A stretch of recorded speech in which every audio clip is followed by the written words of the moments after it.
Yo, c'est Vega et bienvenue pour la review de l'épisode 16 de Spy X Family. Ma première review du coup de cet animé que j'ai découvert que récemment, alors que ça avait fait un super engouement pour la première partie. Du coup là on est à la seconde partie et il y a déjà 2-3 épisodes qui sont sortis, je sais plus exactement combien. Et je me suis pris un abonnement Crunchyroll parce que c'est ici là-bas qu'on peut voir la série donc légalement. Et j'espère que je trouverai d'autres animés sur cette plateforme assez sympa pour rentabiliser mon abonnement. Mais en tout cas, Spy X Family est une bonne surprise. Et pour une review, du coup, pour ceux qui débarquent, qu'est-ce que Spy X Family? C'est du coup une opération, du coup une série comique d'espionnage qui va mêler du coup plusieurs protagonistes, dont le Twilight alias Lloyd Forger, qui est donc du coup un espion de base, qui est là pour la mission Strix, l'opération Strix, qui consiste du coup à se rapprocher de Desmond afin de soutirer des informations pour éviter une guerre et du coup avoir la paix dans le monde. À côté de ça, il est marié avec Yor Forger, qui est une couverture aussi, elle n'est pas agent, enfin elle n'est pas espionne, elle est tueuse à gages et célibataire, toujours 27 ans. Les gens trouvent ça louche, etc. Du coup, elle trouve un arrangement avec Lloyd pour former un couple et pour se marier, etc. Pour faire sauver les apparences, pour dire voilà, on est une famille modèle, une famille normale, etc. Et ils ont une petite fille que du coup Lloyd a, que Twilight ou Lloyd comme vous voulez, l'a eu à l'orphelinat, le pire orphelinat du monde. C'est vraiment le pire orphelinat du monde. Parce que du coup, tu signes même pas de papier ni rien, il dit tu prends la gamine, vas-y, ça marche comme ça. Hop, tu prends la gamine et tu te barres. Et qui est du coup une télépathe.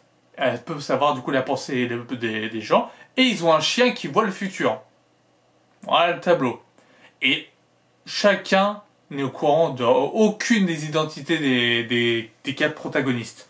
Sauf Anya avec le chien. Elle sait que le chien voit le futur. Donc voilà. Et elle peut du coup voir le futur aussi un peu Anya grâce au chien. C'est un peu bizarre, mais pourquoi pas. Et c'est une série assez amusante et assez drôle, c'est plutôt rafraîchissant de voir ça. Et c'est fun, et ça change de Boruto, de ce que je fais sur ma chaîne par exemple, du coup de Boruto. Donc, l'épisode 16, qu'est-ce qui s'est passé dans l'épisode 16? Et du coup, Lloyd commence à avoir des doutes sur Yor, du coup sa copine, sa femme plutôt, parce qu'elle rentre de plus en plus tard, elle a des blessures aux mains, etc. Il commence à se questionner, il se dit c'est pas normal, il se passe un truc. Il t'est même pas fichu de voir que c'est que c'est une tueuse à gages, alors que du coup t'es le meilleur espion du monde. Pardon. T'es le meilleur espion du monde et t'es même pas fichu de voir que c'est une tueuse à gages. Bon là il se pose des questions, il dit c'est pas normal, etc. Elle a des problèmes, etc. Et qu'est-ce que fait en fait Yor pendant ses temps de pause? Elle essaie en fait de s'améliorer à la cuisine parce qu'elle sait pas cuisiner du tout et c'est infâme ses plats. Ça les met directement au chaos.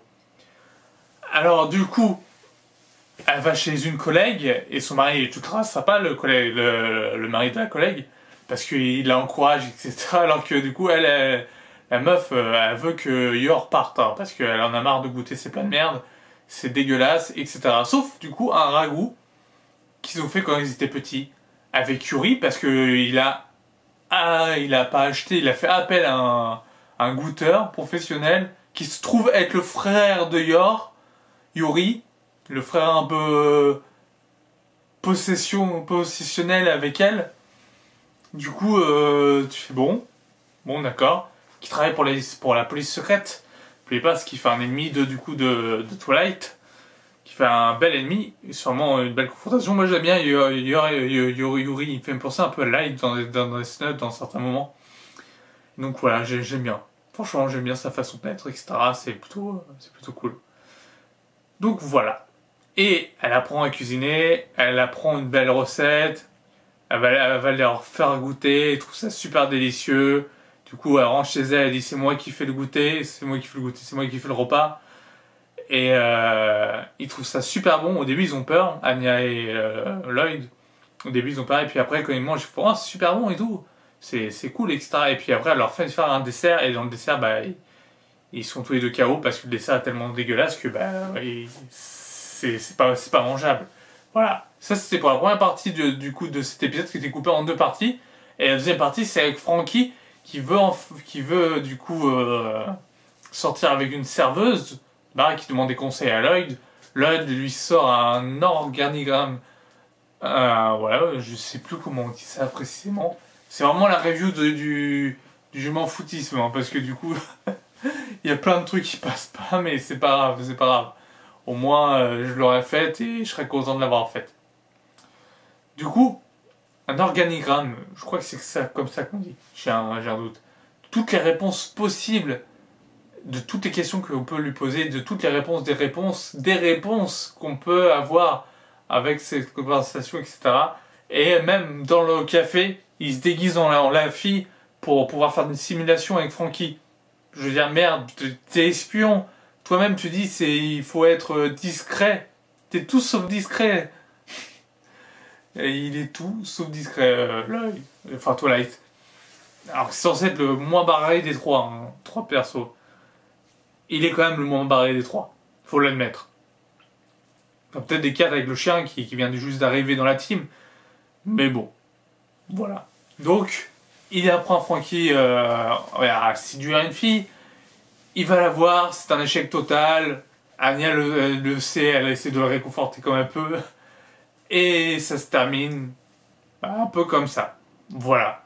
J'ai pas vu la preview du prochain épisode, moi du coup je veux pas me faire spoiler comme Boruto. Parce que Boruto, je connais le manga, donc je sais ce qui se passe après. Mais les HS, je sais pas, donc je sais à quoi m'en tenir après pour l'épisode d'après. Et avoir quelques pistes à explorer en vidéo. Mais pour Spy X Family, vu qu'il n'y aura pas beaucoup d'épisodes, et vu que je suis déjà à l'épisode 16, alors que j'ai pas fait de review sur les 16 derniers épisodes, enfin les 15 derniers épisodes, bah du coup je me dis, non, on regarde pas les previews, ça sert à rien, tu vas te faire spoil pour rien. Et il reste plus beaucoup d'épisodes. Donc voilà. Mais en tout cas, c'est une chouette série, je vous la conseille fortement si vous avez Crunchyroll. Ou sinon, bah regardez-la illégalement, mais voilà, c'est dommage pour la série, elle vaut la peine d'être vue en streaming légal. Et donc bah merci à Crunchyroll d'avoir mis cette série en simultané. Voilà, c'est tout ce que j'avais à dire. C'était Spy X Family pour l'épisode 16. On se retrouve la semaine prochaine pour l'épisode 17, en espérant que ça bouge un petit peu. Sur ce, portez-vous bien, je vous dis à la prochaine. Ciao, ciao.